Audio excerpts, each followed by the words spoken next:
It was 1997, Athens, Greece. I was in the city center at the hub of the metro station, walking down a long tunnel underground. I stopped for some reason. I really don't remember why. But while I was standing there, I saw a familiar face come towards me. It was a homeless man who I had passed many, many, many times. Usually he was sleeping on one of the benches. He was about 5 foot tall, long, scraggly hair, this crazy huge beard. And the dirt on his hands and his face made it difficult to see when was the last time this man washed. But the smell confirmed it must have been a very long time ago. As this man shuffled towards me, he looked at me and extended his hand and said,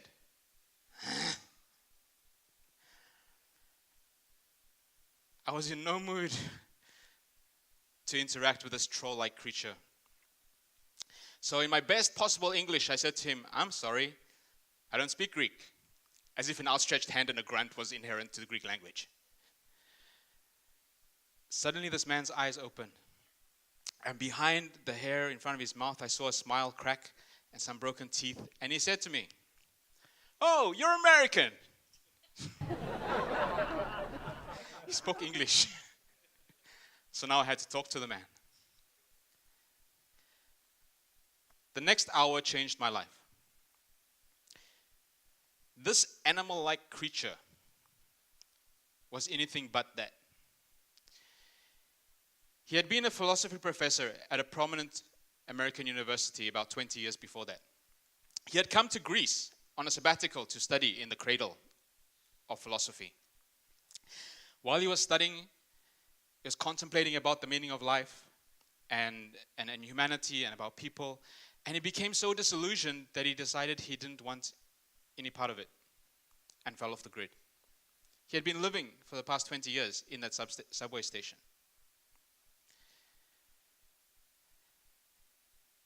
This man, who I had passed countless times, who thousands of people walk past, was a wealth of knowledge, a heart full of love. He had incredible stories to tell, and one of the most interesting people I had ever met. That was the day I realized there's no such thing as a faceless person. Yet how many people do we pass by every single day, going to the train, going to work, climbing on the bus, that are just blurs? They come into our existence for a few seconds and then they're gone. We don't pay any attention. We don't really care. This old man had a family, had a home, had a career. Every single face that we see has a history, has a story, has feelings, has emotions, has cares, hopes, dreams, wants, heartaches, and relationships.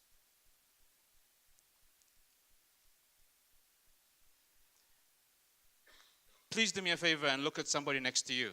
If you came with somebody, they are probably sitting next to you, so look in the other direction at somebody you don't know.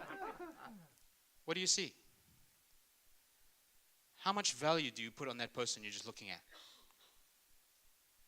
Would it make a difference if you knew that that person shared some of the same values that you do? Would it make a difference if that person knew some of the same people that you do? What if they were kind?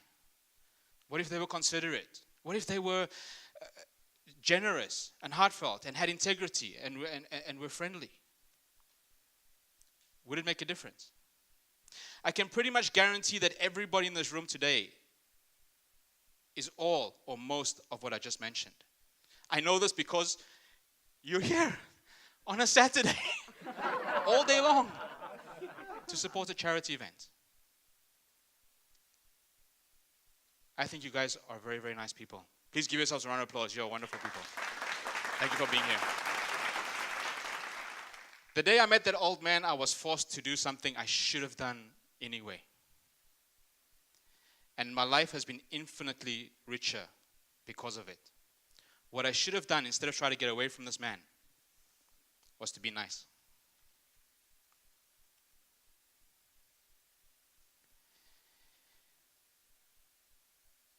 In our day and age, one of the biggest changes that are happening is the integration of artificial intelligence. Many people have lost their jobs already. Many others have a fear of being replaced by automated systems.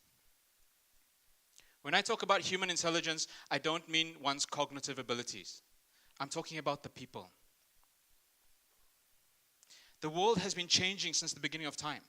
We had the Stone Age, Bronze Age, Iron Age, Industrial Revolution.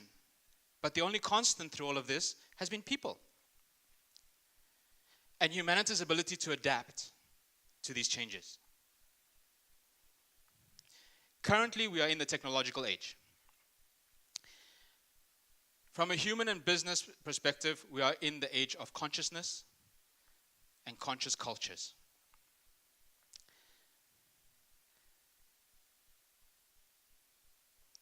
Building the businesses of the future, consciously building the businesses of the future, is determined by our values. I would like to ask you a favor real quick. Think of the most important person in your life. And please share with the person next to you, or the person that you looked at earlier who was the stranger, and I hope no longer is. Why is this person important to you? I'm going to give you about 20 seconds to do that. Why is this person important to you? Do you trust them? Does their opinion matter to you? And what would you do for them? Please go ahead, 20 seconds. Just share the most important person in your life.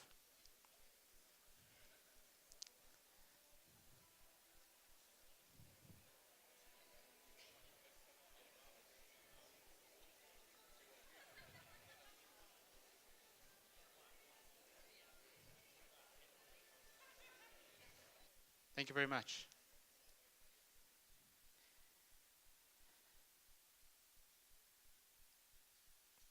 The value we place on other people is determined by our own values. And we tend to be nicer to people who are nice to us. So be nice. May I ask you please to rise to your feet? Look at that person again and say to them, I will be nice to you.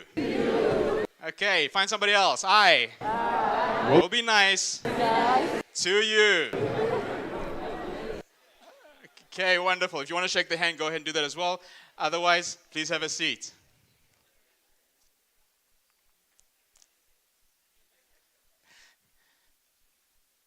Suddenly, this person is no longer a stranger. We do respond differently to people who are nice to us. And this is based on our values. When we share these values, it connects us. As I said before, businesses are changing. The marketplace is changing. Our survival in this marketplace is dependent on how we can align our business values to the values of the people who work in our businesses. Entirely.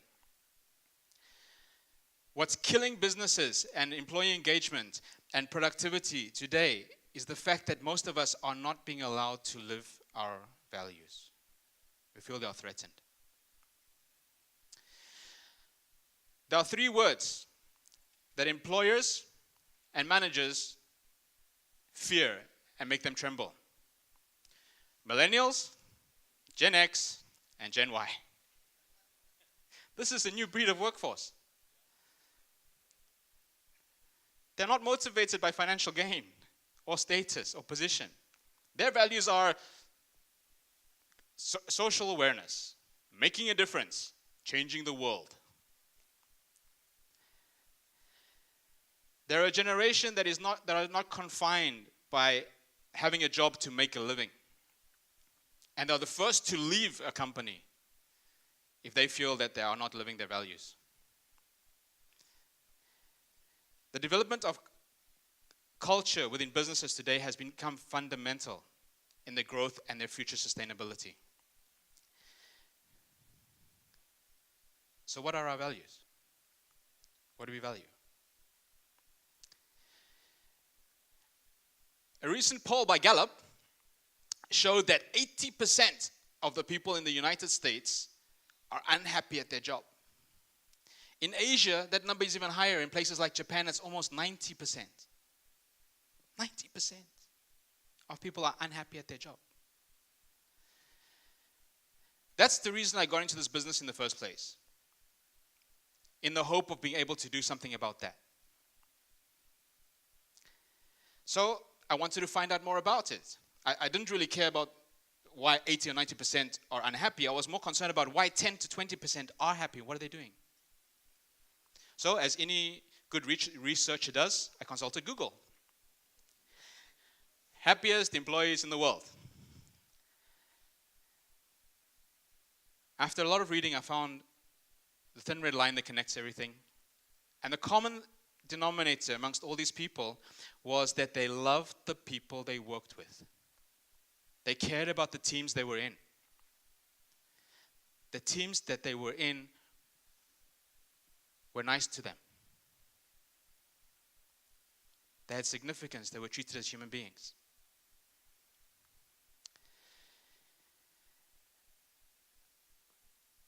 Corporate culture has become so important that most companies in the world today are investing a lot of money in it. And it's become a guideline in everything that they do. There are companies like Zappos who determine by 50% on the person that they're going to hire, whether they will hire them or not, if their values are not aligned with the company.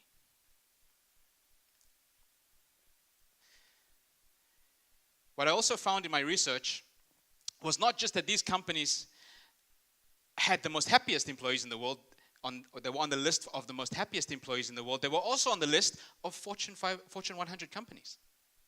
So was it a coincidence that companies that invest in the happiness of their employees were also the most productive and the most successful? Actually, no. There are investment companies like Parnassus Endeavor who invest exclusively in companies with a positive workplace rating or positive employee rating.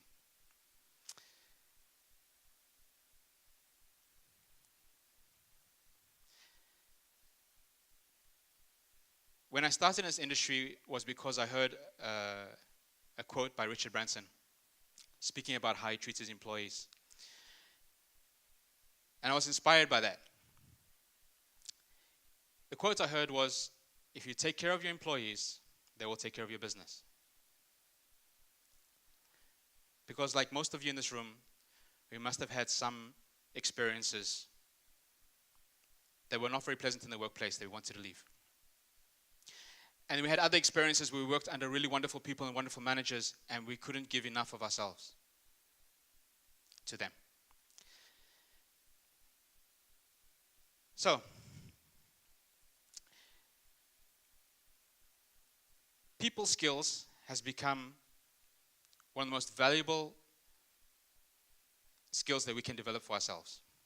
And by people skills, I don't mean being charismatic or charming towards other people, although having a Greek DNA does help in that department.